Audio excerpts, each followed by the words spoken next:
Hello, everybody out there in YouTube land, and welcome to DC Fans United. So, it looks like you can now watch Shazam at home. It has come out on digital, so if you missed it in the theater or just want to watch it again, it actually came out yesterday, so June 2nd it became available on digital. Now, for the full release, the Blu-ray is going to be coming out on July 16th, so I kind of think that's worth waiting for a few reasons. It's going to actually have a lot of special features and things, which I'll get into the details of here in a minute. Kind of what blows me away, though, is a lot of what they've included on the Blu-ray, especially the deleted scenes, are things that are like, why didn't you put that in the movie? Like, I can think of things I would have taken out of the movie, but they didn't use these. So it definitely gives you incentive to get the Blu-ray. There's going to be a lot more lighthearted scenes and things like that, whereas I thought the movie was definitely comedic enough and had enough comedy, but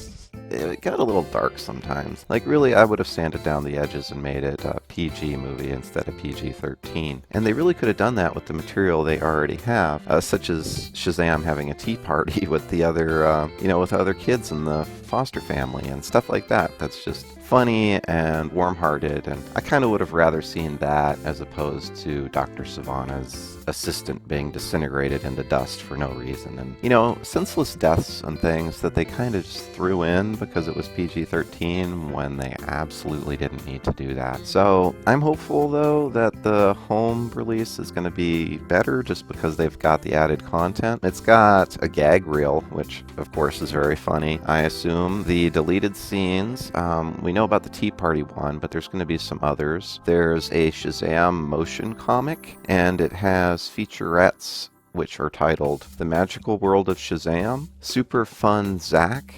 Carnival Scene Study, and Shazam Family Values. So, just from the titles alone, that's kind of more what I would have focused on in the movie. Like, the core of the movie is really good, where family is essentially where your real power lies, and how Billy shared his powers with his family. That's all really good messaging. I just think it got a little too dark at times, but that's kind of my own personal preference. So, as for Shazam 2, it's possible we'll get it anytime after 2020. They definitely have a sequel confirmed, but it's likely between 2020 and 2022. And the movie after that will be the Black Adam movie. So next up, we're going to have the Mr. Mind movie. And it's looking like the Blu-ray's additional clips are going to have more Mr. Mind, so I'm hopeful about that, although it could just be that some of the featurettes explain who he is better. So that is actually really useful, because I had a lot of people asking me after the movie, who is that little worm that Dr. Savannah was talking to? Which, I like talking about Mr. Mind. He's a cool villain, so I didn't mind, but I think it's wise that they're including more information about him in the Blu-ray. So if you want to get it now, it's on digital. I don't think it has any of the extra features. It might have some deleted scenes. One thing, though, that we know is going to be included, and this is kind of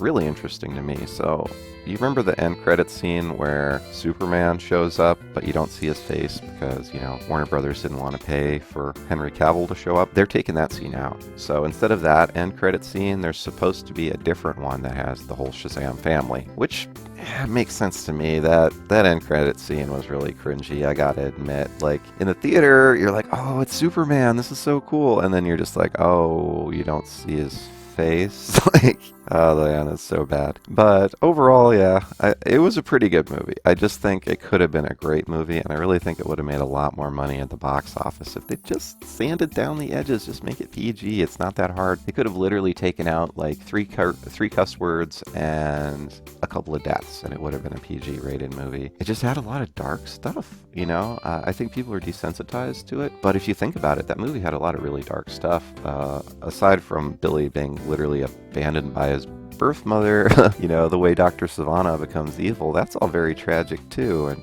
it's just very dark. And how much screen time did those demons get? Like, dude, you don't need to have scary demons on the screen 90% of the time. I guess it's just I watched it in a theater with a lot of children too, so I could see a lot of them were actually visibly scared by that, and like parents were taking them out to the lobby and stuff, so I don't know. I just wish the movie had been a lot more like the trailers. The trailers made it look like it was going to be a G-rated movie you could take a 5-year-old to, and what we got was a PG-13 rated comic book movie. I know I'm in the minority on this, though a lot of people that watched it are obviously over 13, so they probably weren't thinking about the real young people, and I don't know. I miss the Golden Age in a lot of ways, and the old school Captain Marvel, which we call Shazam now. It was a very G-rated thing. It was always meant to be a very wholesome universe, and I know this is the new 52 Shazam, and everything's the more modern take, and it's always going to have that dark edge to it, but I still think there's an audience for a more wholesome show or movie, and I